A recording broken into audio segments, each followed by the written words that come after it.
K T Jaleel ഗുരുതരമായിട്ടുള്ള ആരോപണങ്ങളാണ് P K ഫിറോസിനെതിരെ ഉന്നയിച്ചിരിക്കുന്നത്. എനിക്ക് തോന്നുന്നു ഈ ഒരു കാലഘട്ടത്തിൽ കെ ടി ജലീൽ എനിക്ക് തോന്നുന്നു സർക്കാരിന്റെ കൊള്ളരുതായ്മകൾ മറയ്ക്കാൻ വേണ്ടിയിട്ട് ഒരു പ്രത്യേക നീക്കമാണ് നടത്തിക്കൊണ്ടിരിക്കുന്നത് എന്ന് എനിക്ക് തോന്നുന്നു അല്ലെ. കാരണം ഫിറോസ് MLA അല്ല, MP അല്ല, അദ്ദേഹം ഒരു പാർട്ടി പ്രതിനിധി മാത്രമാണ്, ഒരു യുവജന സംഘടനയുടെ ഒരു നേതാവ് മാത്രമാണ്. അദ്ദേഹത്തിനെതിരെ ഒരു സാമ്പത്തിക ആരോപണം ഉന്നയിച്ചുകൊണ്ട് സമൂഹത്തിൽ നടക്കുന്ന അല്ലെങ്കിൽ സർക്കാരിന്റെ കൊള്ളരുതായ്മകൾ മറയ്ക്കാൻ വേണ്ടിയിട്ടുള്ള ഒരു ശ്രമമാണ് ജലീൽ നടത്തുന്നത് എന്ന് തോന്നുന്നുണ്ടോ? തീർച്ചയായും കെ ടി ജലീലിനെ സംബന്ധിച്ചിടത്തോളം അദ്ദേഹത്തിന് PK ഫിറോസും മുസ്ലിം ലീഗും മുസ്ലിം യൂത്ത് ലീഗും എല്ലാം ശത്രുക്കളായിട്ട് കാലങ്ങളേറെയായി.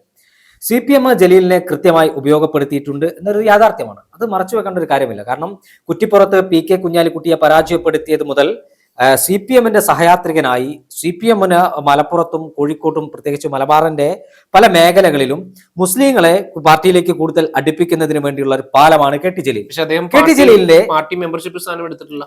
അതാണ് CPMന്റെ ഒരു പാലമാണ് K T Jaleel. K T ജലീലിനെ ഉപയോഗപ്പെടുത്തി മതസംഘടനാ നേതാക്കന്മാരെ, അതോടൊപ്പം തന്നെ മുസ്ലിം ലീഗിലെ അതൃപ്തരായ ആളുകളെ എല്ലാം CPM ചൂണ്ടയിടുന്നതും തങ്ങളുടെ പക്ഷത്തേക്ക് കൊളുത്തി വലിക്കുന്നതും അതിന്റെ ഇരയായി കുരുക്കുന്നത് ജലീലിനെയാണ്. കഴിഞ്ഞ ലോക്സഭാ തെരഞ്ഞെടുപ്പിൽ ഒരു സ്ഥാനാർത്ഥി മത്സരിച്ചത് നമുക്കറിയാം. മുൻ ലീഗിന്റെ സംസ്ഥാന സെക്രട്ടറി വയനാട്ടുകാരനായ ഹംസ ഇത്തരത്തിൽ ലോക്സഭാ തെരഞ്ഞെടുപ്പിൽ മത്സരിക്കുന്നു. അതോടൊപ്പം തന്നെ അബ്ദുറഹിമാനെ മത്സരിപ്പിക്കാൻ കഴിയുന്നു. നിരവധി ആളുകളെ, മുസ്ലിം ലീഗുമായി അഭിപ്രായ വ്യത്യാസമുള്ള ആളുകളെ CPMനോട് അടുപ്പിക്കുന്ന ഒരു പിമ്പ് പണിയാണ് കെ ടി ജലീൽ സ്വീകരിക്കുന്നത്. കെ ടി ജലീലിന് PK ഫിറോസിനോടും ലീഗിനോടുമുള്ള എതിർപ്പും അല്ലെങ്കിൽ വിരോധം തുടങ്ങിയിട്ട് നാളുകളേറെയായി. PK ഫിറോസ് മുസ്ലിം യൂത്ത് ലീഗിന്റെ സംസ്ഥാന ജനറൽ സെക്രട്ടറി മാത്രമാണ്. ഒരു പഞ്ചായത്ത് മെമ്പർ പോലും അല്ലാത്ത PK ഫിറോസിനെ ടാർഗറ്റ് ചെയ്യുന്ന ജലീലിന്റെ ലക്ഷ്യം മുസ്ലിം ലീഗിനെ തകർക്കുക എന്നാണ്. മുസ്ലിം ലീഗിനെ സംബന്ധിച്ചിടത്തോളം അനധികൃതമായിട്ടുള്ള രീതിയിൽ ഒരു സമ്പാദ്യം പറയുന്ന ഫിറോസ് നേടിയിട്ടുണ്ടോ? അതായത് കെ ടി ജലീലും ഫിറോസും തമ്മിലുള്ള ഫേസ്ബുക്ക് വാട്സപ്പ് യുദ്ധം, ഫേസ്ബുക്ക് യുദ്ധം തന്നെ പറയാം. വാട്സപ്പിൽ അണികൾ തമ്മിലാണ് വാട്സപ്പിൽ യുദ്ധം നടക്കാറ്. ഫേസ്ബുക്ക് യുദ്ധവും സോഷ്യൽ മീഡിയ യുദ്ധവും വാർത്താ സമ്മേളനം നടത്തലും ഒക്കെ നാളുകളേറെയായി പല വിഷയങ്ങളുമായി ബന്ധപ്പെട്ട് ആരംഭിച്ചിട്ടുണ്ട്.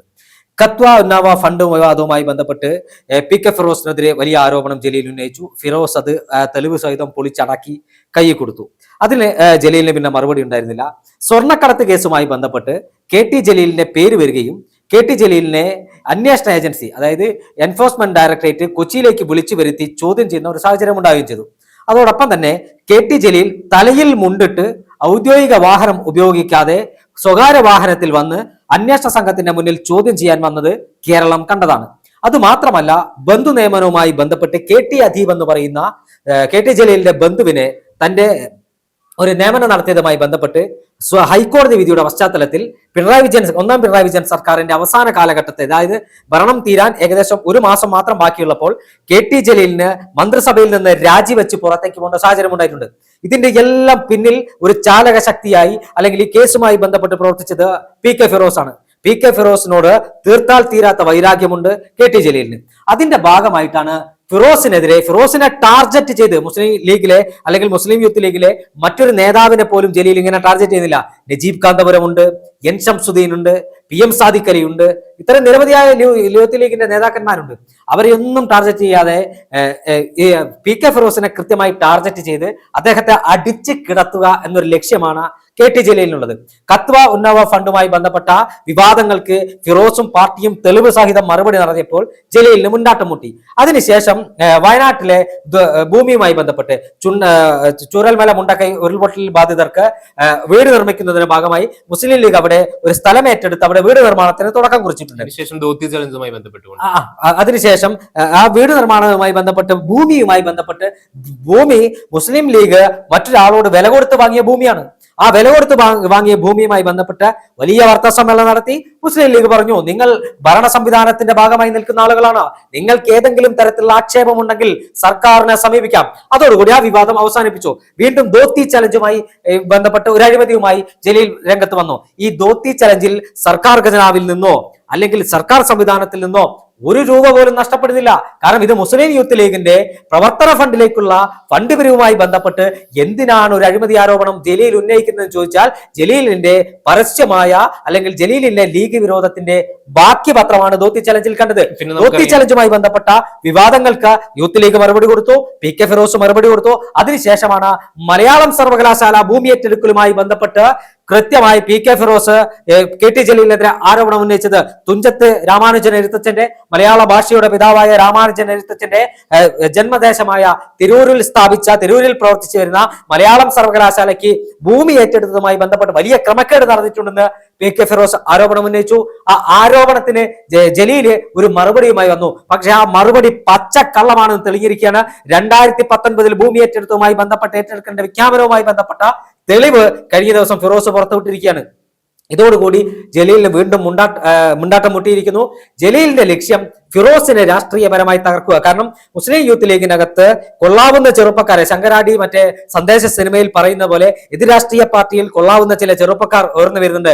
അവരെ വല്ല ഗർഭക്കേസിലോ മറ്റോ കുടുക്കിയിട്ട് അവരെ ഇല്ലായ്മ ചെയ്യണമെന്ന കുമാരപിള്ള സാറിന്റെ അതേ ലൈന് പിടിച്ചുകൊണ്ടാണ് PK ഫിറോസിനെ വ്യക്തിപരമായി അധിക്ഷേപിക്കാൻ, അല്ലെങ്കിൽ PK ഫിറോസിനെ ടാർഗറ്റ് ചെയ്ത് മുസ്ലിം ലീഗ് രാഷ്ട്രീയത്തിൽ നിന്നും പൊതുമണ്ഡലത്തിൽ നിന്നും ഫിറോസിനെ ഇല്ലായ്മ ചെയ്യാനാണ് ജലീൽ ശ്രമിക്കുന്നത്. അടുത്ത നിയമസഭാ തെരഞ്ഞെടുപ്പിൽ PK ഫിറോസിനെതിരെ KT ജലീൽ മത്സരിക്കുമായിരിക്കും. തീർച്ചയായും തവനൂർ പോലെയുള്ള തവനൂർ കോൺഗ്രസിന്റെ മണ്ഡലമാണ്. തവനൂരിലാണ് ജലീൽ മത്സരിക്കുന്നത്. ജലീലിന് അടുത്ത തവണ സീറ്റ് ലഭിക്കുമെന്നും നമുക്ക് കൃത്യമായി അറിയാൻ സാധിക്കില്ല. പക്ഷേ തവനൂരിൽ എന്തായാലും ലീഗല്ല മത്സരിക്കുക, ഫിറോസ് എവിടെ മത്സരിക്കുമെന്ന കാര്യത്തിലൊന്നും ഒരു തീരുമാനമായിട്ടില്ല. പക്ഷേ KT ജലീലിന് തന്റെ ഇടവും നട്ടല്ലും ത്രാണിയും ഉണ്ടെങ്കിൽ PK ഫിറോസ് എവിടെ മത്സരിക്കുന്നു അവിടെ ഇടതുപക്ഷ സ്ഥാനാർത്ഥിയായി മത്സരിക്കാനുള്ള ത്രാണി ജലീൽ കാണിക്കണം. ജലീൽ അതിന് തയ്യാറാവില്ല. ജലീല് തവനൂര് വിട്ട് മറ്റൊരു മണ്ഡലത്തിൽ മത്സരിക്കാനുള്ള തന്റെ ഇടം ജലീലിനില്ല. കാരണം ജലീലിന്റെ ആവശ്യം PK ഫിറോസിനെ വ്യക്തിപരമായി ഇല്ലായ്മ ചെയ്യുക. ഏത് വ്യാജ പ്രചരണം നടത്തിയിട്ടും തനിക്കെതിരെ പ്രവർത്തിക്കുന്ന അല്ലെങ്കിൽ തന്റെ കൊള്ളരുതായ്മകളെ ചോദ്യം ചെയ്യുന്ന ബന്ധു നിയമനവുമായി ബന്ധപ്പെട്ട് ജലീലിന്റെ മന്ത്രിസ്ഥാനം തെറിപ്പിക്കാൻ കോടതിയിൽ തെളിവ് സഹിതം കോടതിയിൽ പോയ PK ഫിറോസിനെ രാഷ്ട്രീയപരമായി ഇല്ലായ്മ ചെയ്യുക എന്ന ലക്ഷ്യം മാത്രമാണ് ജലീലിനുള്ളത്. ജലീലിന് സാമൂഹ്യ സേവനമല്ല, സമൂഹത്തോടുള്ള താല്പര്യമല്ല, PK ഫിറോസിനോടുള്ള വിരോധവും മുസ്ലിം ലീഗിനോടുള്ള പച്ചയായ വിരോധവും കൊണ്ട് മാത്രമാണ് ഈ KT ജലീൽ നാഴികയ്ക്ക് 40 വട്ടം സോഷ്യൽ മീഡിയ ഉപയോഗിച്ച് PK ഫിറോസിനെ ആക്രമിക്കുന്നത്. അതോടൊപ്പം തന്നെ വാർത്താ സമ്മേളനം നടത്തി PK ഫിറോസിനെ ആക്രമിക്കാൻ മാത്രം അദ്ദേഹം സമയം കണ്ടെത്തുകയാണ്. ഒരു ജനപ്രതിനിധി ഇത്രത്തോളം അധപ്പതിക്കുമോ എന്ന് ജലീലിനെ കണ്ട് കേരള രാഷ്ട്രീയം ഇപ്പോൾ പഠിച്ചുകൊണ്ടിരിക്കുകയാണ്. അതല്ല, നമുക്കറിയാം വെള്ളാപ്പള്ളിയെ മുഖ്യമന്ത്രി തോൾ ചേർക്കുന്ന ഒരു അവസ്ഥയാണ് വന്നിട്ടുള്ളത്. KT ജലീൽ എനിക്ക് തോന്നുന്നു ഈ പറയുന്ന മുഖ്യമന്ത്രിയുടെ വർഗീയതയോട് സമരസപ്പെടുന്ന നിലപാടുകളെ കുറിച്ച് ഒന്നും തന്നെ പറയുന്നില്ല, അല്ലെ? ആ ഒരു വിഷയത്തിൽ നിന്നൊക്കെ വ്യക്തമായിക്കൊണ്ട് വളരെ കൃത്യമായിക്കൊണ്ട് ഡൈവേർട്ട് ചെയ്യാനുള്ള ഒരു ശ്രമമാണ് ഇന്ന് യാതൊരു ഗുണഫലവും ഇല്ലാത്ത വെറുതെ ഒരു വിഷയം എടുത്തുന്നയിച്ചുകൊണ്ട് ആളുകളുടെ ശ്രദ്ധ തിരിക്കുക എന്നുള്ളത് മാത്രമായിരിക്കും, അല്ലെ? തീർച്ചയായും വെള്ളാപ്പള്ളി ഉൾപ്പെടെയുള്ളവർ കേരളത്തിനെ മറ്റൊരു മത ഭ്രാന്താലയമാക്കി മാറ്റാൻ ശ്രമിക്കുന്ന സാഹചര്യത്തിൽ മുസ്ലിം സമുദായവുമായി ബന്ധപ്പെട്ട് KT ജലീലിനുള്ള ബന്ധം മുഖ്യമന്ത്രി പിണറായി വിജയനും CPM നേതൃത്വത്തിനും നല്ല രൂപത്തിൽ അറിയാം. അതായത് ഏതെങ്കിലും തരത്തിൽ സർക്കാർ പ്രതിരോധത്തിലാകുമ്പോൾ അവിടെ ജലീലിനെ രംഗത്തിറക്കി അതിനെ മറയ്ക്കാനുള്ള ശ്രമമാണ് നടത്തുന്നത്. ഈ വെള്ളാപ്പള്ളി നടേശന്റെ മതവർഗീയതവാദത്തിന്റെ ഏറ്റവും ഉച്ചസ്ഥായിയുള്ള പ്രസ്താവന വെള്ളാപ്പള്ളി നടേശൻ നടത്തിയപ്പോൾ അതേ വേദിയിൽ വെച്ച് വെള്ളാപ്പള്ളി നടേശനെ വാനോളം പുകഴ്ത്തിയ മുഖ്യമന്ത്രിക്ക് മറുപടി കൊടുക്കാൻ പോലും കഴിയാത്ത തരത്തിൽ CPMന്റെ ആളുകൾ അധപ്പതിച്ചപ്പോൾ CPMന് ഇല്ല, ജലീലിന് പറയാൻ കഴിയില്ല. ജലീല് CPMനെതിരെ മിണ്ടാൻ കഴിയില്ല. മറുഭാഗത്ത് മുഖ്യമന്ത്രി പിണറായി വിജയനാണുള്ളത്. ജലീലിന്റെ ലക്ഷ്യം PK ഫിറോസും മുസ്ലിം ലീഗും മാത്രമാണ്. PK ഫിറോസിനെയും മുസ്ലിം ലീഗിനെയും ടാർഗറ്റ് ചെയ്ത് രാഷ്ട്രീയ നപുംസകമെന്ന് നമുക്ക് ജലീലിനെ വിളിക്കാൻ സാധിക്കും. അത്തരത്തിൽ യാതൊരു നിലവാരവും ഇല്ലാത്ത തരത്തിൽ ജലീല് തരംതാണ രാഷ്ട്രീയമാണ് കളിച്ചുകൊണ്ടിരിക്കുന്നത്. ഈ തരംതാണ രാഷ്ട്രീയം കഴിഞ്ഞ തവണ തവനൂരിൽ അദ്ദേഹം കപ്പിനും ലിപ്പിനും ഇടയിൽ മാത്രമാണ് 3000 വോട്ടിന് BJPയുടെ അടക്കം വോട്ട് വാങ്ങിയിട്ടാണ് ജലീൽ അവിടെ കോൺഗ്രസ് സ്ഥാനാർത്ഥിയെ പരാജയപ്പെടുത്തിയത്. അതോടൊപ്പം തന്നെ ഇത്തവണ നിയമസഭാ തെരഞ്ഞെടുപ്പിൽ ചിത്രം മാറാൻ പോവുകയാണ്. ജലീലിനെതിരെ വലിയ വികാരം മണ്ഡലത്തിലുണ്ട്. ആ വികാരം കോൺഗ്രസ് അനുകൂലമാക്കി മാറ്റുമെന്ന് തന്നെയാണ് മണ്ഡലത്തിൽ നിന്ന് ലഭ്യമാകുന്ന വിവരം. അതോടൊപ്പം തന്നെ PK ഫിറോസും മുസ്ലിം ലീഗും ഇതുകൊണ്ടൊന്നും പേടിക്കുന്ന പ്രസ്ഥാനമല്ല. PK ഫിറോസ് കൃത്യമായി ജലീലിന്റെ ഓരോ ആരോപണങ്ങൾക്കും എണ്ണി അക്കമിട്ട് നിരത്തി മറുപടി പറഞ്ഞപ്പോൾ ആ മറുപടിക്ക് മറുചോദ്യമില്ലാതെ, ആ മറുപടിക്ക് ഉത്തരമില്ലാതെ മുകളിലേക്ക് നോക്കി നിൽക്കുന്ന ജലീലിനെയാണ് ഇപ്പോൾ കേരള രാഷ്ട്രീയം കണ്ടുകൊണ്ടിരിക്കുന്നത്.